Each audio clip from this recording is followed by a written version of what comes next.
আসসালামু আলাইকুম প্রিয় বিনিয়োগকারী ভাই বোনেরা, আপনারা আমাকে অনেকেই ব্যক্তিগতভাবে অনেকবার মেসেজ করেছেন বিভিন্নভাবে আমাদের হোয়াটসঅ্যাপ গ্রুপ সম্পর্কে। আমি তো আপনাদেরকে বিস্তারিত বলে দিয়েছি আমাদের আলোচনার মধ্যে। আমাদের হোয়াটসঅ্যাপ গ্রুপটিতে যারা জয়েন করতে চান কিভাবে জয়েন করবেন, এবং আমাদের ভিডিওর শেষে আমরা যে আপনাদের অ্যাডভার্টাইজমেন্ট যেটা রয়েছে সেটিও আপনাদেরকে দিয়েছি, যে আপনারা সেখানে মেসেজ করলে আমাদের গ্রুপে জয়েন করার ব্যাপারে সকল প্রকার বিস্তারিত তথ্য আপনারা জানতে পারবেন।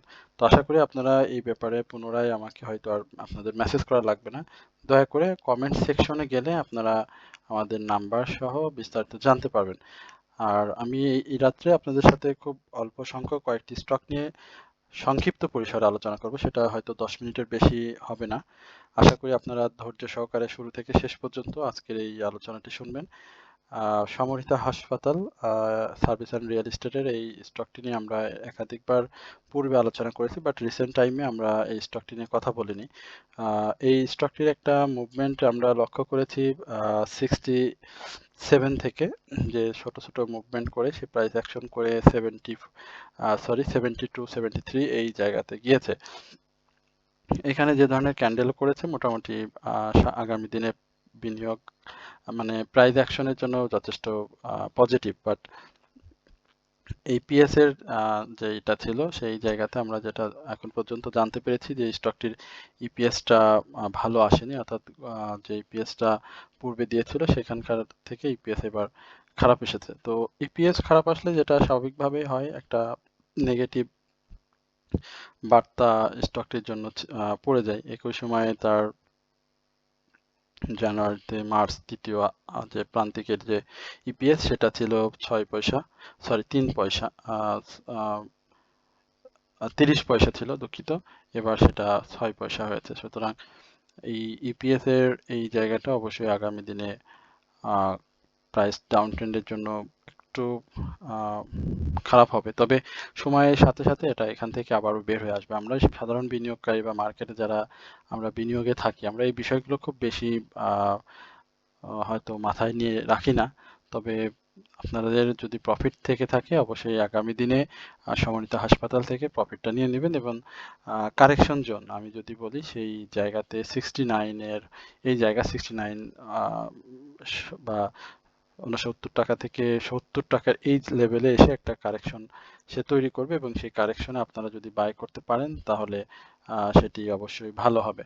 এরপরে কেয়া কসমেটিক্স, এখানে আমরা এর আগেও আপনাদেরকে কেয়া কসমেটিক্স নিয়ে আলোচনা করেছিলাম, এবং কেয়া কসমেটিক্স এর বাই প্রাইসটা যতটুকু সম্ভব আমাদের যেটা মনে পড়ে 5 টাকা 30 পয়সার এই জায়গাতে ছিল, এবং এইখানে সে একটা দীর্ঘ সময় ধরেই আমরা কেয়া কসমেটিক্স এ দেখতে পাচ্ছি একটা সাইডে মুভমেন্ট নিয়ে রয়েছে, এবং এই জায়গায় হিস্টোগ্রামের বারগুলো আপনারা দেখতে পাচ্ছেন যে ধূসর হয়ে আছে। তো কেয়া কসমেটিক্স এই মুহূর্তে যেটা আমরা অবশ্যই বলবো যে তার অবশ্যই 5 টাকা 10 পয়সার উপর একটা ক্লোজ খুব জরুরি, এবং ভলিউমগুলো ড্রাই হয়ে এসেছে। তো ভলিউমগুলো ইনক্রিজ করা খুব জরুরি, এবং ভলিউম যদি ইনক্রিজ করতে পারে তাহলে আমরা কেয়া কসমেটিক্সকে আবারও তার যেই জায়গা প্রাইস জোনের যে জায়গাটা সেইখানে অবশ্যই দেখতে পাবো। তো এখন পর্যন্ত কেয়া কসমেটিক্স নিয়ে আমি খুব বেশি খারাপ কিছু দেখছি না, যদিও এই ধরনের স্টকগুলো খুব ছোট ছোট ডাউন ট্রেন্ডের দিয়েই আসলে প্রাইস কারেকশন করে, এবং মুভমেন্টের ক্ষেত্রেও ছোট ছোট মুভমেন্ট দিয়ে প্রাইস ইনক্রিজ করে।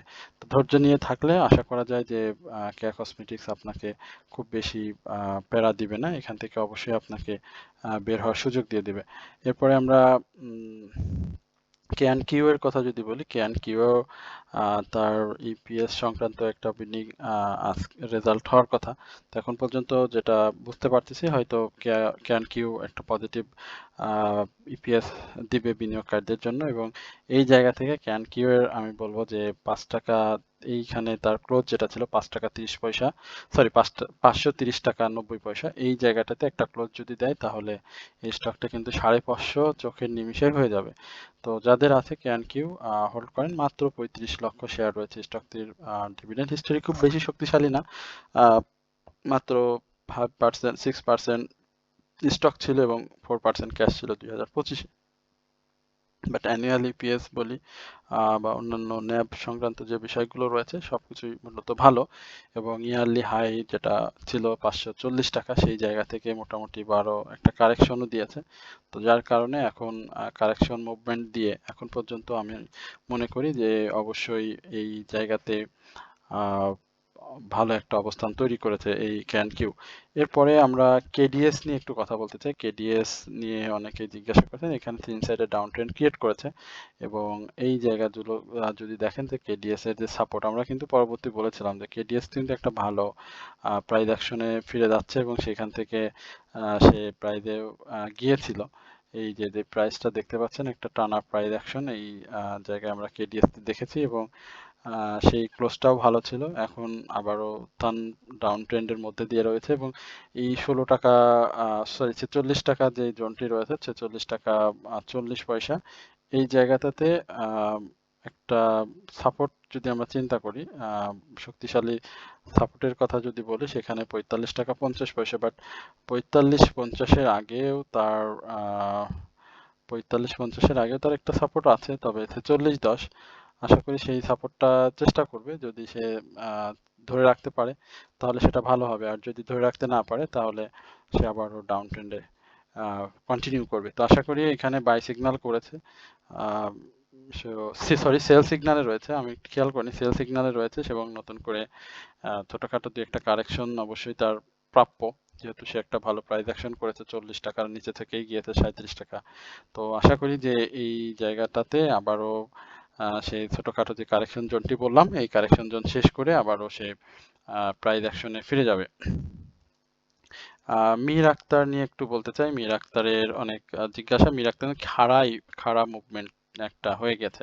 এই খারাপ মুভমেন্টে এখন একটা কারেকশন জোন থাকবে। এখানে আগামী দিনে যাদের প্রফিট আছে সেই জায়গাতে আমি বলবো যে অবশ্যই আপনারা প্রফিট নেবেন। যদিও এই জায়গাটাতে সাপোর্ট নিয়েছে, বাট 32 টাকা 35 টাকা 80 পয়সা এই লেভেলটাতে আসার একটা সম্ভাবনা মীর আক্তারের মধ্যে রয়েছে। আমরা আর একটা দুইটা স্টক নিয়ে আলোচনা করে আজকের আলোচনা শেষ করব। তো আমরা শেষ করার আগে আপনাদের সবাইকে বিনীতভাবে অনুরোধ করব অবশ্যই আমাদের চ্যানেলটি সাবস্ক্রাইব করবেন। আপনাদের নিজের মন থেকে আপনারা অবশ্যই সাবস্ক্রাইব করবেন। আমাদের নট সাবস্ক্রাইবার সংখ্যা অনেক বেশি, যারা আমাদেরকে নিয়মিত শুনে থাকেন কিন্তু আমাদেরকে সাবস্ক্রাইব করেন। এই জায়গাতে আমাদের অনেক দুঃখের জায়গাও তৈরি হয়েছে। আবার অনেকেই আমাদেরকে সাবস্ক্রাইব করে দীর্ঘদিন আমাদের সাথে রয়েছেন। যেহেতু আমাদের দেনা পাওনার কোনো বিষয় নাই, সেহেতু আপনাদেরকে বলবো যে অবশ্যই আপনারা আমাদেরকে সাবস্ক্রাইব করবেন। সিনো বাংলা এই জায়গাটাতে ব্রেক করা খুব জরুরি। 54 টাকা 10 পয়সার উপরে একটা ক্লোজ করতে হবে এবং সেই ক্লোজটা যদি দিতে পারে তাহলে আমরা এই জায়গাতে 57 টাকা থেকে 58 টাকা অবশ্যই সিনো বাংলাকে পেয়ে যাব। সিনো বাংলা যাদের আছে হোল্ড করেন, বাই সিগন্যাল রয়েছে, আরএসআই চমৎকার পজিশনে রয়েছে এবং হিস্টোগ্রামের বার যদি বলি সেটিও খুব ভালো অবস্থানে আছে। আশা করি সিনো বাংলা আপনাদের প্রফিটের সুযোগ দিয়ে দিবে। এরপরে আমরা এসপিসিএল নিয়ে একটু কথা বলবো। এসপিসিএল এর সবকিছু ভালো আসার পরেও এসপিসিএল আমরা কথা বলেছি, এখান থেকে ইনসাইডে ডাউন ট্রেন্ড ক্রিয়েট করছে, সাপোর্ট জোনের কাছাকাছি অবস্থান করছে, খুব বেশি দূরে নেই, 51 টাকা 50 পয়সা, 20 টাকা 20 পয়সা ডাউনে এসে আবারও আশা করি যে স্টকটি ঘুরে যাবে। যদি সাপোর্ট ভেঙে ফেলে তাহলে অবশ্যই আমাদের আবার চিন্তা করতে হবে সেক্ষেত্রে 50 টাকা 70 পয়সা এই লেভেলটিতে। তবে যেহেতু বাই সিগন্যাল রয়েছে, ভলিউম ক্যারি করছে, প্রফিট টেকিং জোনটা শেষ, এখন যে জোনটা আছে সেখানে বাই করবে বিনিয়োগকারীরা এবং পরবর্তীতে এখান থেকে প্রফিট নেওয়ার চেষ্টা করবে। আশা করি 56 এই জায়গাটাকে ব্রেক করতে পারলে স্টকটি আরো সামনের দিকে ভালো করে। প্রিয় বিনিয়োগকারী ভাই বোনেরা, আপনারা সকলে অবগত রয়েছেন যে আমরা আপনাদেরকে একটা হোয়াটসঅ্যাপ গ্রুপের মাধ্যমে একত্রিত করে আমরা সকল বিনিয়োগকারীরা এখানে বাই সেলের সহযোগিতা, stop loss adjustment, portfolio management, fake up ট্রেন্ডের বাই থেকে বিরত থাকা সহ বিভিন্ন তথ্য সম্বলিত আমরা আপনাদেরকে সহযোগিতা করে আসছি।